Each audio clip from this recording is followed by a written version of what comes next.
Rain poured on the old church roof as Emma sat in her wheelchair, hands trembling. Today was supposed to be her wedding day, the happiest day of her life. But instead, she watched her fiancé, Ryan, throw down the ring in front of everyone. "I can't marry someone who can't even walk," he shouted, voice cold. Guests gasped. Emma's eyes filled with tears as laughter echoed in the hall.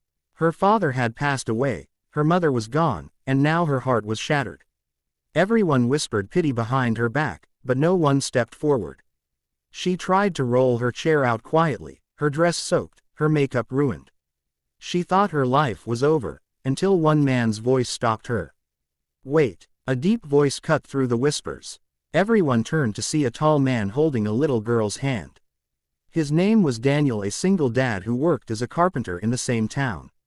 He had come to deliver decorations earlier that morning.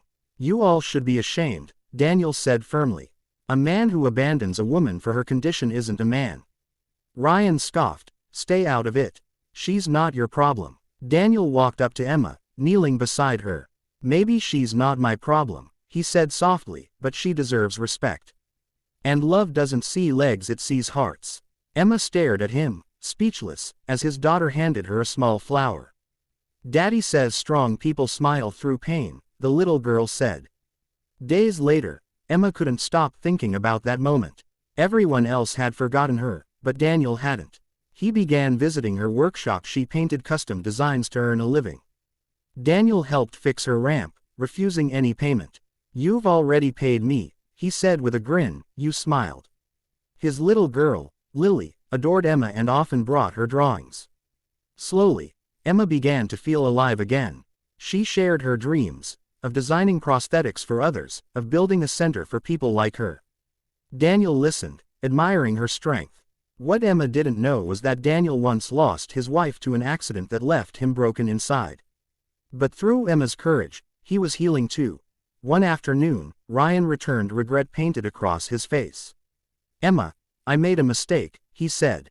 "Let's start over." Emma froze, unsure. Before she could answer, Lily ran to her side. "Miss Emma, Daddy built something for you." Daniel wheeled in a handmade, polished wooden wheelchair, beautiful, strong, and custom built just for her. "I don't have much," he said shyly, "but I wanted you to move through life with pride." Everyone watching, even Ryan, was silent. Emma's tears fell freely. "I don't need you anymore, Ryan," she said, smiling at Daniel. "Because I finally met someone who sees me for who I am." Months later, the same church bells rang again, this time for Emma and Daniel. Lily threw flower petals down the aisle as Emma rolled toward the altar in her handmade chair. The crowd that once mocked her now clapped in awe. Daniel took her hand and whispered, "You taught me love is not about perfection, but courage." Emma looked up at the sunlight streaming through the stained glass and smiled, her heart finally whole. The woman who was once rejected for being paralyzed had found a man who rebuilt not just her wheelchair, but her world. And as they exchanged vows, Lily cheered, "Now I have a mommy." And the whole church wept with joy.